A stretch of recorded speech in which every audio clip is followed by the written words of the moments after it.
어제 양문석 후보는 편법의 소지가 있었다라면서 고개를 숙였는데 이게 만약에 편법의 영역을 넘어선 불법으로 간다면 여러 가지 정부 당국도 들여다봐야 되는 거 아니냐는 얘기까지 많이 나왔습니다. 저희가 방송 전에 해당 딸에게 11억을 대출을 해준 새마을금고 측에 전화를 걸었습니다. 새마을금고 측은 이렇게 답을 했습니다.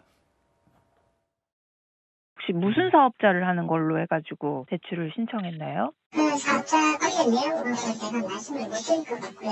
사업자 등록증을 3개월 이상 보유해야 된다. 그런 조건이 있던데 그거는 일단 만족을 한 상태였겠네요. 만족했죠. 만족했으니까 나갔죠. 운영자 다 피해 있습니다. 저희도 뒤통수를 맞고 저희도 어떻게 보면 피해를 본 거죠. 새마을금고 측의 얘기인데 글쎄요. 새마을금고 얘기는 3개월 이상 보유해야 된다. 저희들도 이제 뒤통수 맞고 어떻게 보면 피해를 본 거죠. 본인들은 서류 절차를 맞춰서 11억 대출을 해줬다라는 얘기인데 정영진 변호사님, 네네. 양문석 후보가 어제 해명문을 내기를 파격적인 대출 영업을 해서 연결이 됐다라고 했는데 새마을금고 측 얘기 일단 당시에 양문석 후보 측에다가 대출해줬던 직원은 현재 퇴사 상태고 집값에 쓰이는 줄 알았다면 대출 안 해줄 것이다. 대출 환수, 법적 대응까지 검토하겠다. 그러면 새마을금고 측도 다소 본인들도 피해를 당했다는 취지로 얘기하는 것 같거든요. 저는 그 말을 못 믿겠어요. 제가 봤을 때 저 부분은 양문석 후보의 말이 맞을 것 같은 느낌이 강하게 듭니다. 왜냐하면 새마을금고에서 저런 식의 영업을 했을 거고 그다음에 저게 불법이라고 하는 것을 양문석 후보도 당연히 알았을 거예요. 새마을금고는요. 많은 사람들이 생각하는 것처럼 법적으로는 금융기관이라고 보기 애매해요. 왜냐하면 금융기관이라고 하면 금융감독원의 관리감독 대상이 되는데 새마을금고는요. 행정안전부 소관이에요. 그렇기 때문에 원칙적으로 예금보험공사의 부보 대상 금융기관도 아니거든요. 그런데 만약에 저런 짓을 금감원 소관인 저축은행 같은 데서 저런 거 했다. 그러면요. 해당 저축은행의 대표부터 감사, 그다음에 담당자까지 다 징계받습니다. 지시라기보다 이제 대출을 해주는 거 말씀하시는 거죠?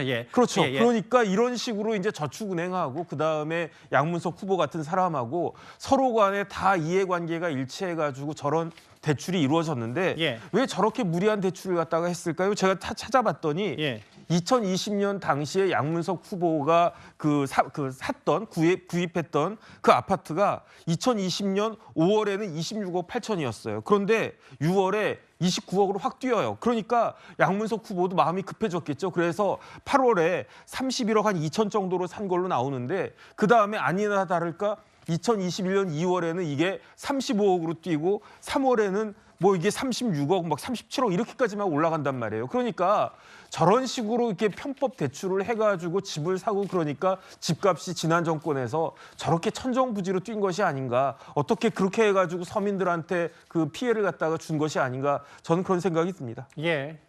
너무 새마을금고를 못 믿진 마시고 다만 취재 영역과 만약에 정부 당국이 이걸 들여다본다면 양문석 후보 측이나 새마을금고 측의 대출 과정에서 어떤 편법을 넘어서 불법이 있었는지 여부도 한번 들여다보겠죠.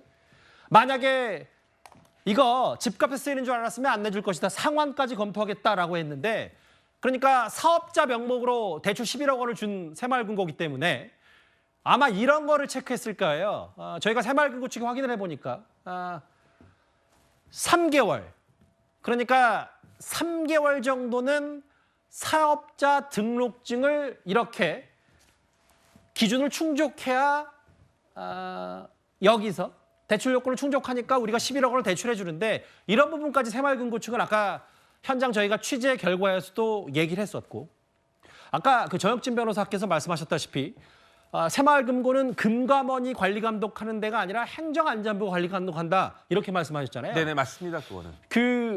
오전부터 그러면 양문석 후보 관련해서 뭔가 정부 당국이 나서야 되는 거 아니냐는 얘기들이 나오니까 행정안전부의 입장도 나왔어요. 한번 보겠습니다. 금융감독원은 이렇게 얘기했고요. 대출 회수해야 된다. 다음 화면. 행안부가 얘기는 현재 실무선에서 파악 중이기 때문에 중앙회 차원의 조사에서 끝날지 현재는 사실관계를 파악하는 단계다. 금감원이든 행안부든 문제가 되면 들여다보겠다는 입장인데 이게 민주당에는 얼마나 부담이 될지는 알 수 없는 거 아닙니까? 박성민 비서관님. 뭐 일단은 이제 양문석 후보의 해명이 앞으로 어떻게 전개될지를 조금 더 지켜봐야 되는 상황인 것 같고요. 일단 1차적인 사실관계에 대해서는 본인이 뭐 편법성의 소지가 있는 것을 인정한다 이 정도의 입장이 나왔고 이 추가적으로 제기되는 의혹들에 대해서 구체적으로 답할 필요가 있어 보이고요. 앵커께서 짚어주신 대로 행안부에서도 이 사실을 들여다볼 수도 있는 상황이고 예. 그리고 지금 어쨌든 새마을금고 중앙회에서 이 사실관계를 좀 파악하고 있고 결국에 보니까 핵심은 이제 새마을금고 내부에서 내규를 위반을 했느냐 이 여부에 따라서 뭐 처벌이나 아니면 대출에 대한 뭐 취소나 이런 것들까지도 다 전반적으로 이루어질 수 있는 상황인 건 분명해 보입니다. 예. 참 아이러니한 게요. 당시 행안부 장관이 누구신지 아십니까? 바로 전해철 장관이었습니다. 의원이었습니다. 이런 공교로울 때가 있네요. 그렇죠. 예. 왜냐하면 지금 양문석 후보와 경쟁을 했던 바로 이 수박계로 가겠다 했던 그 수박, 그게 이제 전해철 당시 후보였거든요. 그러니까 경선에서 이제 떨어졌지 않습니까? 근데 그때 당시 2020년에서 2022년 동안 전해철 의원이 바로 이 행안부 장관을 했어요. 그때 이제 본인이 이 새마을금고를 통해서 돈을 이제 이 대출을 받았는데 참 공교롭습니다. 그러니까 이제 뭐 이거는 뭐 토크를 이어간다기보다 새마을금고에서 11억 원 대출을 받았는데 새마을금고를 관장하고 관리하는 행안부가 2020년 당시 문재인 정부 행안부 장관이었던 경선에서 이번에 패배한 전해철 전 장관이었다 이 말씀하시는 거네요. 그러네요. 저도 기억을 되돌려 보니까 금감원보다는 일단 행정안전부가 이 양문석 후보의 11억 대출권을 들여다보겠다는 입장을 내놨습니다. 그런데 이 논란에 대해서 민주당 지도부의 생각도 궁금한데요. 홍익표 원내대표의 목소리와 함께 그에 앞서서 어제 이재명 대표는 지원 유세 때 상대방 후보의 부동산 투기를 이렇게 지적했었습니다. 부당하게 이익을 취하는 투기, 주가 조작 이런 것에 대해서는 엄정하게 처벌해야 되고 반드시 책임을 물어야 되는 것입니다, 여러분. 그게 실정법에 위반되지 않아서 처벌이나 제재가 되지 않더라도 최소한 주권자의 대리인으로서 공익을 도모할 자격은 없는 것이 확실한 것입니다, 여러분. 양문석 후보 거는 그 당시에 그런 영끌 논쟁 속에서 약간의 편법적인 대출을 통해서 대학생 자녀가 상당한 많은 금액의 대출을 낸 것에 대해서는 다소 국민들에게 눈높이에 맞지 않는 것이라고 생각을 하고 본인도 사과를 한 부분이라고 생각을 합니다. 당내에서 다시 논의될 수 있다면 평가받아야 될 뿐이 아닌가 생각합니다. 일단 뭐 원내대표의 얘기는 약간의 편법적 대출을 통해서 대학생 자녀가 상당한 많은 금액을 대출한 것에 대해서는 다소란 표현을 썼네요. 국민 눈높이에 맞지 않는다.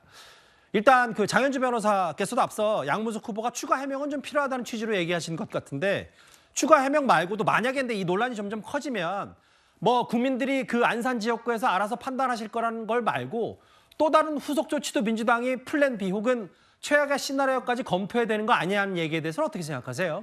일단 지금으로서는 그런 부분들을 결정할 단계는 아닌 것 같습니다. 당연히 사실관계 확인이 먼저라고 보이는데요. 예. 일단 후보 측에서 편법 대출 부분에 대해서 일단 인정을 했고 국민 눈높이에 맞지 않는다는 부분에 대해서도 인정을 했습니다. 그렇기 때문에 지금 여러 언론들에 의해서 지금 제기되고 있는 의혹들이 있는 것이고 이게 단순히 편법의 단계가 아니라 불법의 단계까지 정말 의혹이 나오고 있다라고 한다면 당연히 지금 앞서 얘기한 것처럼 관계기관에서도 조사를 해보겠다는 거 아니겠습니까? 그렇다면 사실관계를 먼저 확정을 해서 정말 불법적인 소지가 있었는지 아니면 편법성 대출이었는지 이 부분을 먼저 확인할 필요가 있다라고 보입니다. 예. 그럼에도 홍익표 원내대표가 말씀하시는 것처럼 또 11억이라는 대출을 대학생 자녀가 했다는 부분 이런 부분들은 국민적인 눈높이에 맞지 않을 수 있다라는 점 후보도 인정했지만 민주당 입장에서도 이 부분은 굉장히 낮은 자세로 가야 될 것을 분명해 보이기 때문에 예. 대표도 저런 이야기를 한 게 아닌가라고 생각됩니다. 왜 대학생 딸이 11억 대출을 그것도 사업자 대출로 받았는지 혹은 당시 15억 이상 주택에 대해서 대출 전면 금지 시절에 어떻게 또 이런 거액의 대출을 받게 됐는지 여러 추가 해명 부분이 분명히 있을 텐데요. 아직 양문석 후보의 입장은 없기 때문에 저희가 추가 해명 들어오는 대로 이 의혹에 대해서 하나하나 만나보겠습니다. 일단 뭐 행안부도 들여다본다고 하니까요. 이 부분 잘 지켜보겠습니다.